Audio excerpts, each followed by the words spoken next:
Assalamualaikum warahmatullahi wabarakatuh. Terima kasih udah klik video ini. Kita akan sharing-sharing lagi ya pertanyaan yang akan saya bahas ataupun juga permasalahan dari sahabat viewers ini, yaitu yang berkaitan dengan keluhan dan juga pengalaman dari salah satu viewers kita yang mengajukan suatu gugatan perceraian di pengadilan agama, tetapi sepertinya ditolak oleh pengadilan.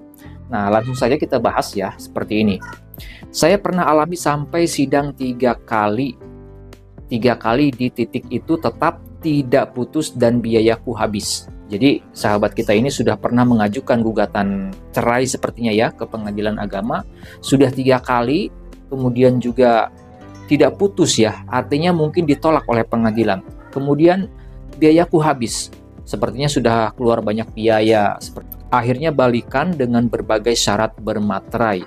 Sampai sekarang makan hati, nangis batin dibuat suami. Kenapa pengadilan mempersulit korban rumah tangga, terutama wanita? Baik, kita coba sharing ya, terkait suatu gugatan cerai di pengadilan agama. Dalam artian gugatan cerai yang diajukan oleh pihak istri ya. Ini ada pengalaman seperti ini, sepertinya sahabat kita ini sudah mengajukan gugatan cerainya ini sebanyak 3 kali, tetapi tidak putus atau ditolak terus oleh pengadilan. Sampai dia keluar banyak biaya, banyak menghabiskan energi, pikiran, sampai dia membuat pernyataan atau mengeluhkan, kenapa sih pengadilan seperti ini mempersulit korban rumah tangga, terutama wanita. Sebetulnya bukan mempersulit dalam artian tidak mempertimbangkan ya segala proses dan juga pembuktian yang terungkap di dalam persidangan. Karena begini, suatu gugatan, dalam hal ini gugatan cerai yang diajukan ke pengadilan agama, itu memang pengadilan itu memiliki salah satu upaya untuk memperkecil angka perceraian, untuk berupaya agar para pihak yang berperkara di pengadilan agama, khususnya dalam perkara gugatan cerai ini, bisa kembali rukun, bisa kembali mempertahankan rumah tangganya. Nah, itu adalah upayanya seperti itu. Bahkan dalam setiap perkara gugatan cerai yang diajukan ke pengadilan agama, ketika para pihaknya hadir antara penggugat dan tergugat, itu pengadilan pasti akan mewajibkan dan memerintahkan kepada kedua belah pihak untuk menempuh upaya mediasi terlebih dahulu. Karena mediasi ini sifatnya wajib dilakukan sebelum proses pemeriksaan pokok perkara selanjutnya dilanjutkan. Nah, dengan demikian memang pengadilan punya kewenangan, keinginan untuk menekan angka perceraian.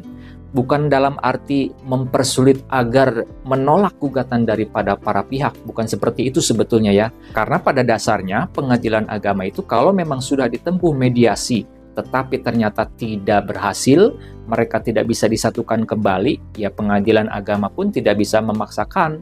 Dia harus melanjutkan perkara tersebut, harus memeriksa dan juga memutus perkaranya tersebut. Nah, akan tetapi perlu diperhatikan ya, bagi suatu gugatan itu dapat dikabulkan oleh pengadilan apabila 1. Memenuhi alasan hukum yang kuat, 2. Semua alasan hukum yang dimuat di dalam gugatan itu dapat dibuktikan oleh si penggugat tersebut di dalam proses persidangan. Maka gugatannya tersebut sangat berpotensi, berpeluang besar untuk dikabulkan oleh majelis hakim di suatu pengadilan agama. Nah, jadi agar gugatan dari seorang penggugat itu dapat dikabulkan oleh majelis hakim, perlu dipertimbangkan, diperhatikan baik-baik apakah alasan gugatannya sudah sesuai dengan ketentuan hukum atau belum. Sudah memenuhi kriteria alasannya atau belum. Sudah cukup kuat atau belum. Nah, kemudian yang kedua, harus dibuktikan. Jadi di pengadilan itu tidak hanya sekedar kita mengklaim sebuah kebenaran. Misalkan kita mengklaim suatu kebenaran, tetapi tidak ada buktinya. Maka di hadapan pengadilan itu tidak dapat dibuktikan dan biasanya akan ditolak. Nah itu ya, jadi yang pertama alasan-alasannya harus kuat, yang kedua juga harus dapat dibuktikan. Dan bukti itu minimal 2 alat bukti. Yang pertama bukti surat, dan yang kedua adalah saksi-saksi. Itu yang harus diperkuat, yang harus dapat kita buktikan di persidangan. Kalau misalkan alasannya kuat, kemudian dapat dibuktikan dan buktinya diterima oleh hakim, maka ya gugatan dari seorang penggugat itu pasti akan dikabulkan. Nah, jadi sebelum kita mengajukan suatu gugatan, pertimbangkan dulu alasannya apa. Alasannya harus kuat, jangan mengada-ada, jangan dikarang-karang. Kemudian selain itu harus ada buktinya. Jangan hanya mengklaim, jangan hanya menuduh, jangan hanya menduga-duga, tapi harus ada buktinya, harus kuat. Apalagi misalkan alasannya atau dugaannya atau tuduhannya ada dugaan kekerasan dalam rumah tangga, ada kekerasan fisik, maka itu harus ada buktinya, harus dibuktikan. Prinsip pengadilan ya, selama alasannya kuat, dapat dibuktikan oleh si penggugat di persidangan, biasanya ya pengadilan pun akan mengabulkan gugatan daripada si penggugat tersebut. Apakah itu seluruh tuntutan dikabulkan atau hanya sebagiannya saja? Tentu itu adalah kewenangan pengadilan. Jadi mungkin menurut saya bukan karena pengadilan yang mempersulit korban rumah tangga. Menurut saya bukan seperti itu. Sepertinya gugatannya yang diajukan oleh si penggugat ini belum cukup alasan, atau alasannya belum cukup kuat, atau mungkin tidak dapat dibuktikan. Karena suatu gugatan yang diajukan ke pengadilan itu nanti endingnya ada 3 ending. Yang pertama ditolak, yang kedua dikabulkan, yang ketiga tidak dapat diterima. Kalau dikabulkan berarti gugatan yang diajukan oleh penggugat tersebut beralasan hukum yang kuat dan dapat dibuktikan oleh penggugat dalam proses sidang pembuktian. Berarti gugatannya itu pasti dikabulkan. Sekarang kalau gugatan ditolak. Nah, gugatan ditolak itu adalah gugatan yang mana memuat alasan-alasan tetapi tidak dapat dibuktikan kebenarannya oleh penggugat dalam persidangan pembuktian. Maka endingnya nanti gugatan tersebut akan ditolak. Kemudian yang ketiga, gugatan tidak dapat diterima.